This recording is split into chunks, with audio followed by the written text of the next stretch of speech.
ಇತ್ತೀಚಿನ ಸಂಚಿಕೆಗಳನ್ನು ಜಾಹೀರಾತಿನ ಕಿರಿಕಿರಿ ಇಲ್ಲದೆ ನೋಡಿ.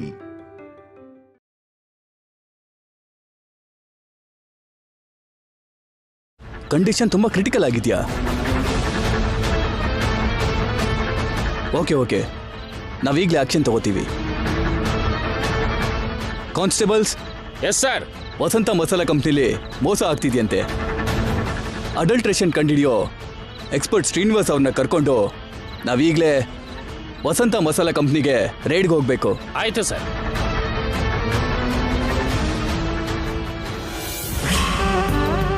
ಅಕ್ಕ, ಎಲ್ಲ ರೆಡಿನಾ? ಹಾ, ರೆಡಿ. ಶ್ಯಾಮನ್ ಕರ್ಕೊಂಡು ಹೋಗೋಣವಾ? ಶ್ಯಾಮ ರೆಡಿ ಆದ್ರೆ ಮಾತ್ರ ಸಾಕಾಗಲ್ಲ ಅಕ್ಕ, ಮುಹೂರ್ತ ಕೂಡ ರೆಡಿ ಇರ್ಬೇಕಲ್ಲ.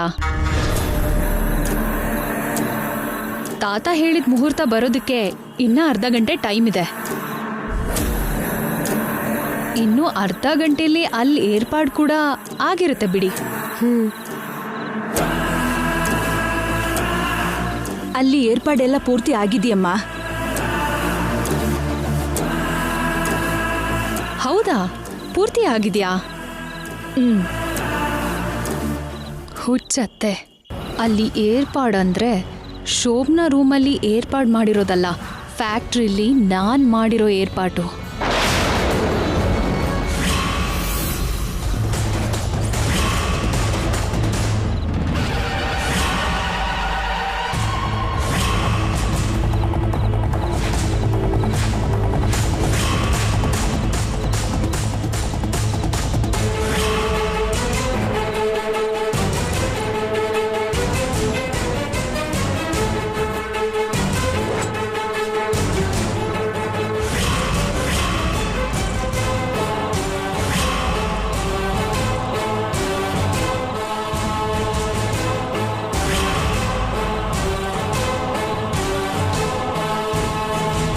ಸರ್ ನಮಸ್ತೆ ಸರ್. ಏನು ಈ ಟೈಮಲ್ಲಿ ಬಂದಿದ್ದೀರಾ? ವಸಂತ ಮಸಾಲಾ ಕಂಪ್ನಿಲಿ ತಯಾರಾಗೋ ಮಸಾಲೆಯಲ್ಲಿ ಬೆರಕೆ ಆಗ್ತಿದೆ ಅಂತ ನಮಗೆ ಕಂಪ್ಲೇಂಟ್ ಬಂದಿದೆ. ಆ ಥರ ನಮ್ಮ ಕಂಪ್ನಿಯಲ್ಲಿ ಮಾಡಲ್ಲ ಸರ್. ಆ ಮಾತು ಹೇಳಬೇಕಾದವರು ನೀವು ಅಲ್ಲ ಮಿಸ್ಟರ್. ಇಲ್ಲಿ ನೋಡಿ, ಇವರು ಸ್ಪೆಷಲ್ ಆಫೀಸರ್. ಮಸಾಲಾ ಪೌಡರ್ನ ವಾಸನೆ ನೋಡಿ ಅದು ಬೆರಕೆನೋ ಅಲ್ವೋ ಅಂತ ಸ್ಪಾಟಲ್ಲೇ ಹೇಳೋಂಥ ಎಕ್ಸ್ಪರ್ಟ್ ಇವರು. ಈ ವಿಷಯನ ಫಸ್ಟ್ ಮೇಡಮ್ ಹತ್ರ ಹೇಳಬೇಕು. ಮಿಸ್ಟರ್. ಹಾಂ ಸರ್. ಇಲ್ಲಿ ಚೆಕಿಂಗ್ ಪೂರ್ತಿ ಆಗೋವರೆಗೂ ಯಾರಿಗೂ ಫೋನ್ ಮಾಡೋದಕ್ಕೆ ಅವಕಾಶನೇ ಇಲ್ಲ. Okay sir.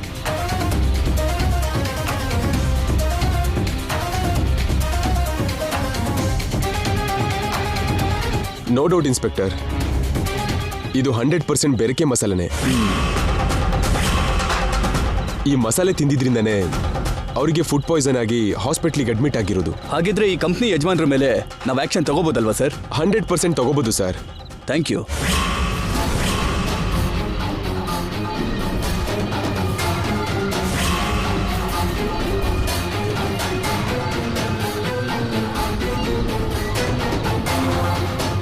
ಈ ಫ್ಯಾಕ್ಟ್ರಿನ ಸೀಸ್ ಮಾಡೋದಕ್ಕೆ ಹೇಳಿ. Okay sir. ಹಾಗೆ ನಮ್ಮವ್ರನ್ನ ಇಲ್ಲಿ ಬರೋದಕ್ಕೆ ಹೇಳು. ಸರಿ ಸರ್. ಸರ್,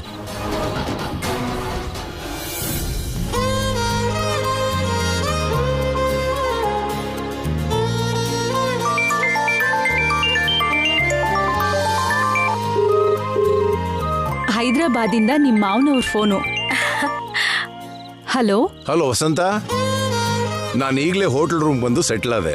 ಡಿನ್ನರ್ ಮಾಡಿದ್ರ ಇನ್ನೂ ಇಲ್ವಾ? ಇನ್ನೂ ಇಲ್ಲ ವಸಂತ, ಫ್ಲೈಟ್ ಸ್ವಲ್ಪ ಲೇಟ್ ಆಯ್ತಲ್ಲ, ಡಿನ್ನರು ಸ್ವಲ್ಪ ಲೇಟ್ ಆಗುತ್ತೆ.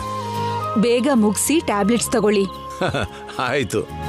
ಹಾ, ಅಲ್ಲಿ ಏರ್ಪಾಟುಗಳೆಲ್ಲ ಪೂರ್ತಿ ಆಯ್ತಾ? ಎಲ್ಲಾ ಏರ್ಪಾಡು ಪೂರ್ತಿ ಆಗಿದೆ.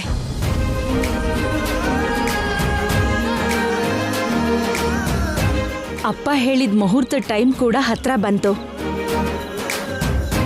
ಹಾ, ಹೌದು, ಇಡ್ತೀನಿ. ಸರಿ ರೀ. ಮುಹೂರ್ತ ಟೈಮ್ ಆಯ್ತಮ್ಮ, ನಾವು ಶ್ಯಾಮನ್ ಕರ್ಕೊಂಡು ಹೋಗಣ್ವಾ? ಸರಿ ಅತ್ತೆ. ಬಾ ಶ್ಯಾಮ. ಅಲ್ಲಿ ನಿನ್ ಗಂಡ ಟೈಮ್ ನೋಡ್ಕೊಂಡು ಬಾಗಿಲ ಕಡೆನೆ ನೋಡ್ತಾ ನಿನ್ಗೋಸ್ಕರ ಕಾಯ್ತಾ ಇರ್ತಾನೆ.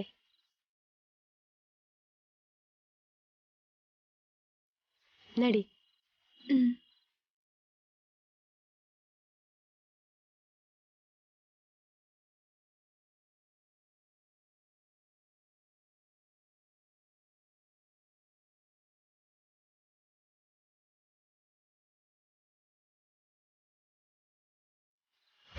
Excuse me excuse me excuse me excuse me.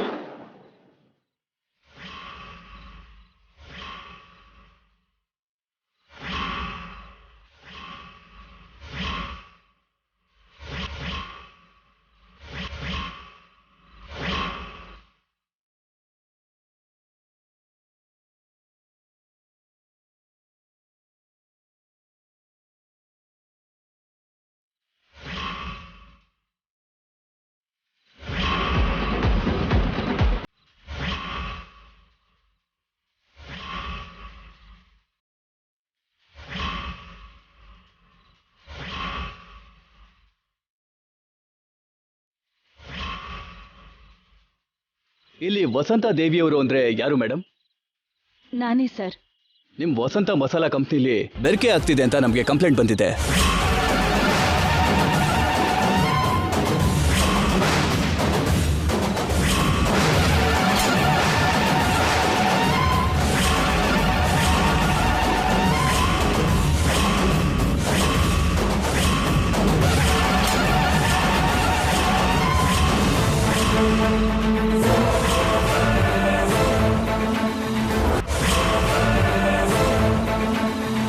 ನಮ್ಮ ಕಂಪ್ನಿಲಿ ಆ ರೀತಿ ಮೋಸ ಎಲ್ಲ ಆಗಲ್ಲ ಸರ್. ನಿಮಗೆ ಯಾರೋ ರಾಂಗ್ ಇನ್ಫಾರ್ಮೇಶನ್ ಕೊಟ್ಟಿರೋ ಹಾಗಿದೆ. ಅದು ರಾಂಗ್ ಇನ್ಫಾರ್ಮೇಶನ್ ಅಲ್ಲ ಸರ್, ಕರೆಕ್ಟ್ ಇನ್ಫಾರ್ಮೇಶನ್ನೇ.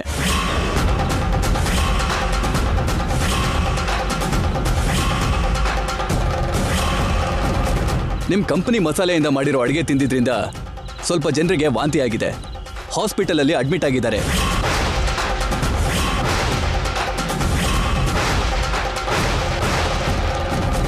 ಅವ್ರಿಗೆ ಹಾಗೆ ವಾಂತಿ ಆಗೋದಕ್ಕೆ ನಮ್ಮ ಮಸಾಲ ಕಾರಣ ಆಗಿರಲ್ಲ ಇನ್ಸ್ಪೆಕ್ಟರ್. ಬೇರೆ ಯಾವುದೋ ಕಾರಣ ಇರುತ್ತೆ. ಬೇರೆ ಕಾರಣ ಏನೂ ಇಲ್ಲ ಸರ್, ನಿಮ್ಮ ಮಸಾಲಾನೇ ಕಾರಣ.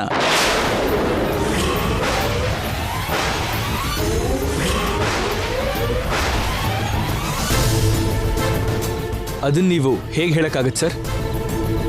ಎಕ್ಸ್ಪರ್ಟ್ಸ್ ಬಂದು ನಮ್ಮ ಪ್ರಾಡಕ್ಟ್ನ ಟೆಸ್ಟ್ ಮಾಡಿ ಅಡಲ್ಟ್ರೇಷನ್ ನಡೆದಿದೆಯೋ ಇಲ್ವೋ ಅಂತ ಹೇಳಬೇಕಲ್ವಾ? ಹೇಳಿದ್ರು.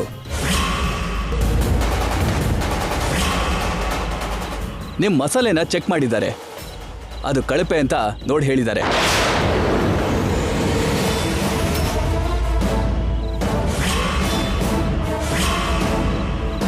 ಆ ಎಕ್ಸ್ಪೋರ್ಟ್ ರಿಪೋರ್ಟ್ ಆಧಾರದ ಮೇಲೆನೆ ನಾವು ವಸಂತ ದೇವಿಯವರನ್ನ ಅರೆಸ್ಟ್ ಮಾಡೋಕೆ ಬಂದಿದ್ದು.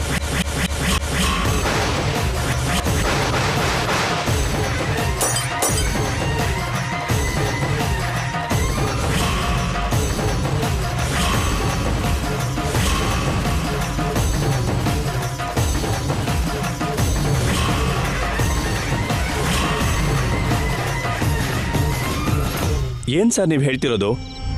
ನಮ್ಮ ಮಮ್ಮಿನ ಅರೆಸ್ಟ್ ಮಾಡಕ್ಕೆ ಬಂದಿದ್ದೀರಾ ನೀವು? ಹೌದು ಸರ್.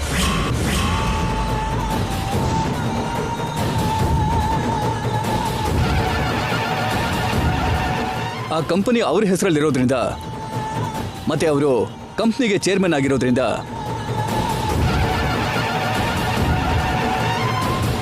ಆ ಕಂಪನಿಲಿ ನಡೆಯೋ ಒಳ್ಳೇದು ಕೆಟ್ಟದಕ್ಕೆ ರೆಸ್ಪಾನ್ಸಿಬಿಲಿಟಿನ ತಗೋಬೇಕಾದವರು ನಿಮ್ಮ ಮಮ್ಮಿನೇ ಆಗಿರೋದ್ರಿಂದ ನಿಮ್ಮ ಮಮ್ಮಿನ ಅರೆಸ್ಟ್ ಮಾಡಲೇಬೇಕು.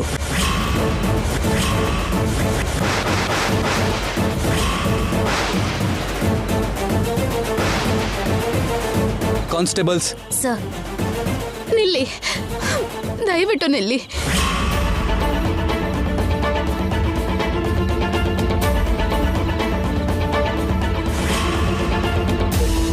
ಇನ್ಸ್ಪೆಕ್ಟರ್ ಸರ್, ಕಂಪನಿ ಎಲ್ಲ ನನ್ನ ಅತ್ತೆ ಹೆಸರಲ್ಲೇ ಇರ್ಬೋದು. ಆ ಕಂಪನಿಗೆ ಚೇರ್ಪರ್ಸನ್ ಅವರೇ ಇರ್ಬೋದು. ಆದ್ರೆ ಅಲ್ಲಿ ವ್ಯವಹಾರ ಎಲ್ಲ ನೋಡ್ಕೊಳ್ಳೋದು ನಾನೇ. ಅಲ್ಲಿ ನಡೆದಿರೋ ಮೋಸಕ್ಕೆ ಉತ್ತರ ಕೊಡ್ಬೇಕಾದವಳು ನಾನು.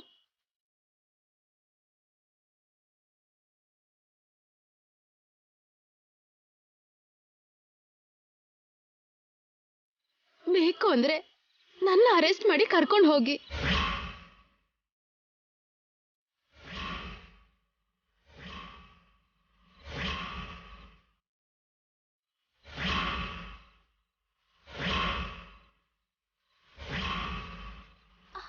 ಆದ್ರೆ ಹೀಗೆ ದಯವಿಟ್ಟು ನನ್ನ ಅತ್ತೆನ ಮಾತ್ರ ಅರೆಸ್ಟ್ ಮಾಡಬೇಡಿ, ನಿಮಗೆ ಕೈ ಮುಗಿತೀನಿ.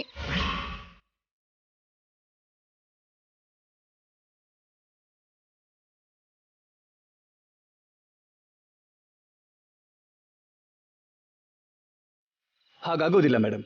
ಅವ್ರ ಬದಲು ನಿಮ್ಮನ್ನ ಅರೆಸ್ಟ್ ಮಾಡೋದಕ್ಕೆ ಆಗೋದಿಲ್ಲ.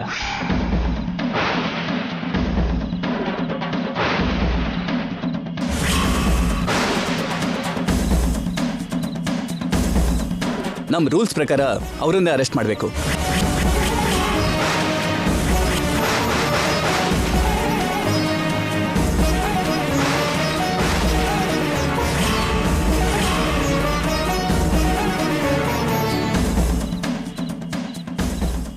ಕಾನ್ಸ್ಟೇಬಲ್ಸ್,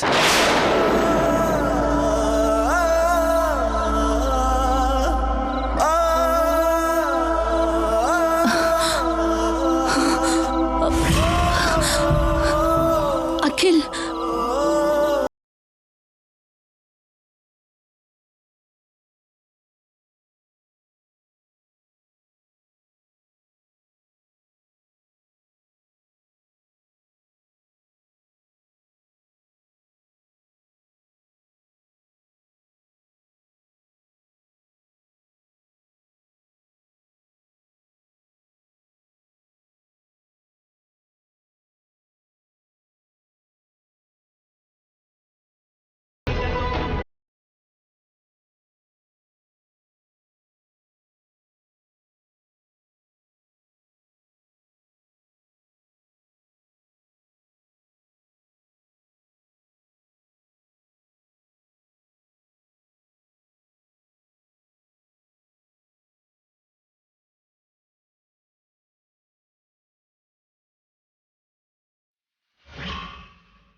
ಐಶ್ವರ್ಯನ ಎದುರು ಹಾಕೊಂಡ್ರೆ ಹೀಗೆ ಇರುತ್ತೆ ಮರಿ.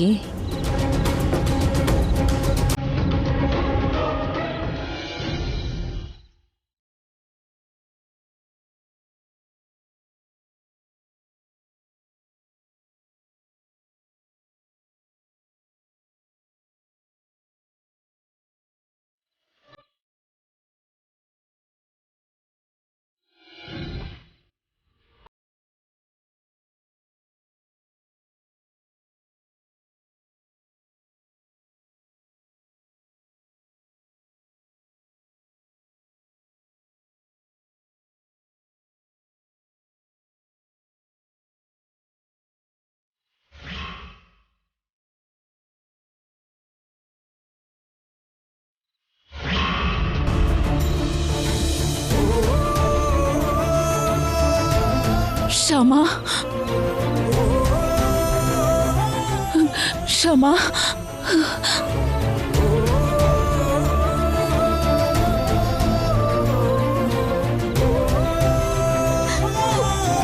ನನ್ನ ಕ್ಷಮಿಸಿ ಅತ್ತೆ.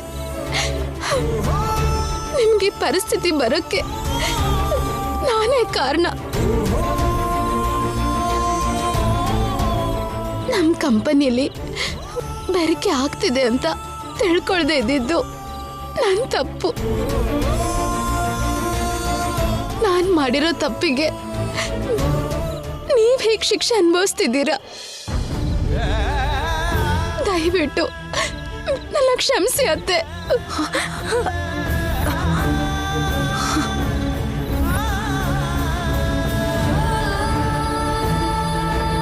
ಛೆ, ಏನಮ್ಮ ಇದು? ನಡೆದಿದ್ರಲ್ಲಿ ನಿಂದೇನ್ ತಪ್ಪಿದ್ಯಮ್ಮ ನಿನ್ನ ಕ್ಷಮಿಸೋದಕ್ಕೆ? ಹೇಳು, ಮೊದಲು ನೀನ್ ಮೇಲೇಳು.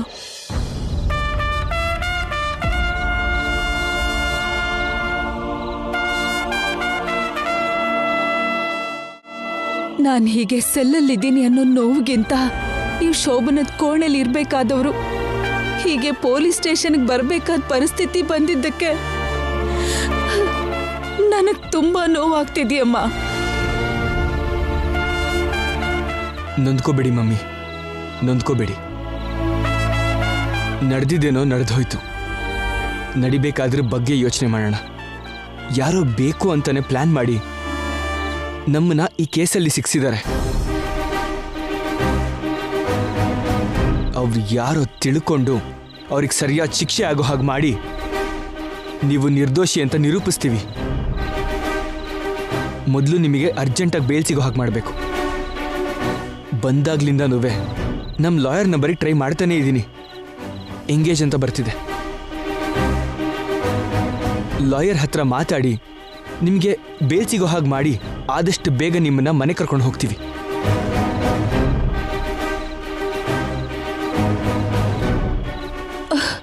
ಸರಿನಪ್ಪ, ಆದ್ರೆ ಈ ವಿಷಯ ಮಾತ್ರ ನಿಮ್ಮಪ್ಪನಿಗೆ ಗೊತ್ತಾಗದೆ ಇರೋ ಹಾಗೆ ನೋಡ್ಕೊಳ್ಳಿ. ನಾನು ಹೀಗೆ ಪೊಲೀಸ್ ಸ್ಟೇಷನಲ್ಲಿ ಇದ್ದೀನಿ ಅಂತ ಗೊತ್ತಾದ್ರೆ ಅವ್ರು ತಡ್ಕೊಳ್ಳಲ್ಲ. ಅದು ಅಲ್ಲದೆ ಅವ್ರು ದೂರ ಇದ್ದಾರೆ, ಒಬ್ಬರೇ ಇದ್ದಾರೆ. ಇಂಥ ಪರಿಸ್ಥಿತಿಲಿ ಅವ್ರಿಗೆ ವಿಷಯ ಗೊತ್ತಾಗೋದು ಒಳ್ಳೇದಲ್ಲ. ಆಯ್ತು ಮಮ್ಮಿ, ಡ್ಯಾಡಿಗೆ ವಿಷಯ ತಿಳಿದಿದ್ದ ಹಾಗೆ ಮ್ಯಾನೇಜ್ ಮಾಡ್ತೀವಿ. ಆದಷ್ಟು ಬೇಗ ನಿಮ್ಮನ್ನ ಮನೆ ಕರ್ಕೊಂಡು ಹೋಗ್ತೀವಿ ಮಮ್ಮಿ. ನೀವು ಧೈರ್ಯವಾಗಿರಿ.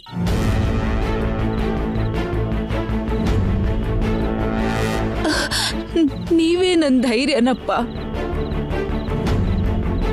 ನಾನ್ ನಿರ್ದೋಷಿ ಅನ್ನೋದನ್ನ ನೀವಿಬ್ರು ನಿರೂಪಿಸಿ ನನ್ನ ಹೊರಗಡೆ ಕರ್ಕೊಂಡು ಹೋಗ್ತೀರಾ ಅನ್ನೋ ನಂಬಿಕೆ ನನ್ಗಿದೆ.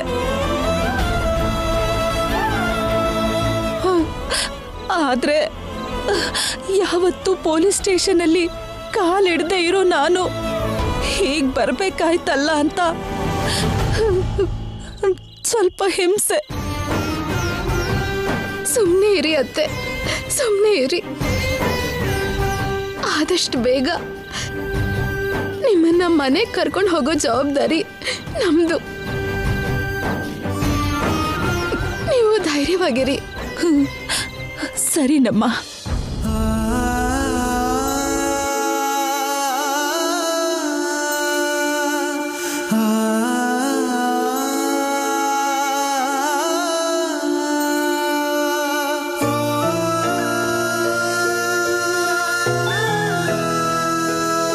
ಸರ್, ನಿಮ್ಮ ಪರಿಸ್ಥಿತಿ ನನಗೆ ಖಂಡಿತ ಅರ್ಥ ಆಗುತ್ತೆ.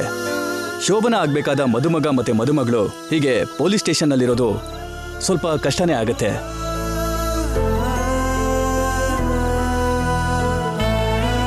ದಯವಿಟ್ಟು ನೀವು ಮನೆಗೆ ಹೋಗಿ ಲಾಯರ್ ಹತ್ರ ಮಾತಾಡಿ ಬೇಲ್ಗೆ ಏರ್ಪಾಡು ಮಾಡ್ಕೊಳ್ಳಿ.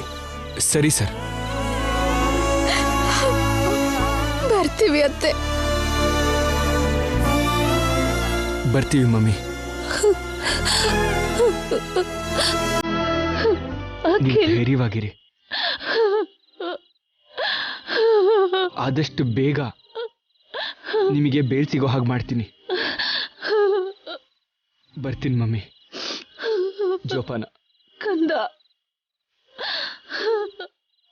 ಅಖಿಲ್, ಅಖಿಲ್.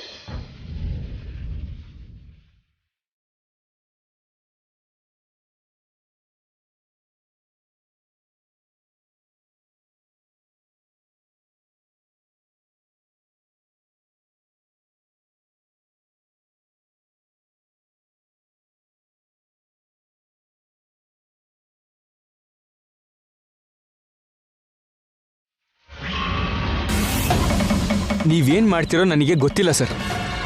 ಆದಷ್ಟು ಬೇಗ ಮಮ್ಮಿಗೆ ಬೇಲ್ ಸಿಗಬೇಕು. ಆದಷ್ಟು ಲೇಟ್ ಆಗಿ ಬೇಲ್ ಸಿಗುತ್ತೆ. ಇನ್ನೊಂದು ಮುಖ್ಯವಾದ ವಿಷಯ ಇದೆ ಸರ್. ಮಮ್ಮಿ ಅರೆಸ್ಟ್ ಆಗಿರೋ ವಿಷಯ ಡ್ಯಾಡಿಗೆ ತಿಳಿಬಾರ್ದು.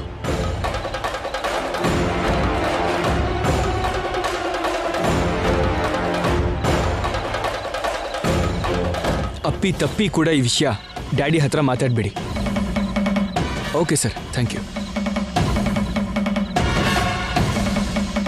ಏನೋ ಅತ್ತೆ ಜೀವನದಲ್ಲಿ ಈ ರೀತಿ ದಿನಾನೂ ಕೂಡ ಬರುತ್ತೆ ಅಂತ ಅನ್ಕೊಂಡೇ ಇರ್ಲಿಲ್ಲ. ನಿಜವಾಗ್ಲೂ ಇದಕ್ಕೆಲ್ಲ ಕಾರಣನೇ ಈ ಶ್ಯಾಮ.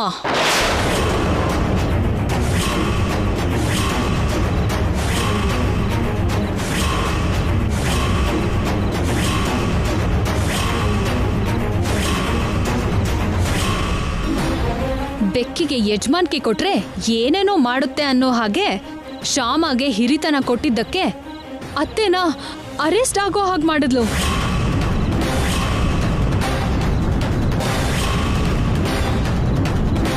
ಅನಾವಶ್ಯಕವಾಗಿ ಮಾವ್ನೋರು ಶ್ಯಾಮನ MD ಮಾಡಿದ್ರು.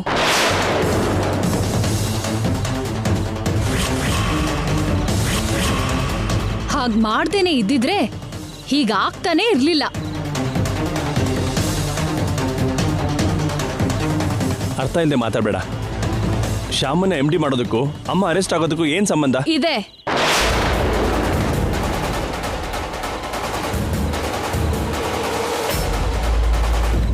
ಸಂಬಂಧ ಇದೆ.